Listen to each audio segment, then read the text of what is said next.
બનાસકાંઠા જિલ્લાથી મહત્વના સમાચાર આવી રહ્યા છે ત્યારે હિંમતનગરના ગાભોઈ પાસે રૂપાલ કંપાના ખેતરમાં આગ લાગી હતી. રૂપાલ કંપાની સરહદમાં આવેલા ઘાસના ખેતરમાં આગ લાગી હતી. આગ લાગતા તેમજ ભારે પવન હોવાને લઈને બાજુમાં આવેલ ખેતરને આગથી પણ નુકસાન થયું હતું. યુજીવીસીએલની બેદરકારીને પગલે ખેડૂતોને નુકસાન વેઠવાનો વારો આવ્યો છે. ઝૂલતા વીજ તારને અડતા તણખલાને પગલે ખેતરમાં આગ લાગી હતી. પપૈયાના ખેતરમાં છોડને નુકસાન તેમજ ડ્રીપ બળીને ખાક થઈ ગયું છે. હિંમતનગર ફાયરને કોલ કરતા હિંમતનગર ફાયર ટીમ ઘટના સ્થળે પહોંચી હતી. ફાયર વિભાગ દ્વારા પાણીનો મારો ચલાવી આગને કાબુમાં લેવાઈ હતી. ફાયર વિભાગ સમયસર પહોંચી બાજુમાં આવેલ તબેલાને આગથી બચાવાયો હતો.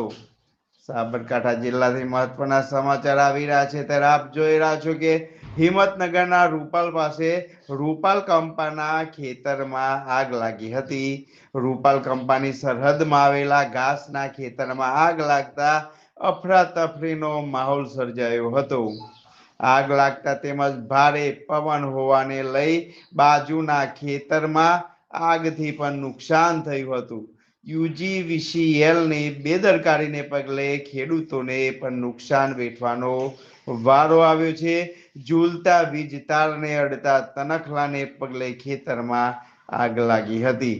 પપૈયાના ખેતરમાં છોડને નુકસાન તેમજ ડ્રીપ બળીને ખાક થયું છે. હિંમતનગર ફાયર ટીમને જાણ કરતા હિંમતનગર ફાયર ટીમ ઘટના સ્થળે પહોંચી હતી. હિંમતનગર ફાયર વિભાગ દ્વારા ઘટના સ્થળે પહોંચી પાણીનો મારો ચલાવ્યો હતો અને આગ પર કાબુ મેળવાયો હતો અને મોટું નુકસાન થતા બચી ગયું હતું. ફાયર વિભાગ સમયસર પહોંચી બાજુમાં આવેલા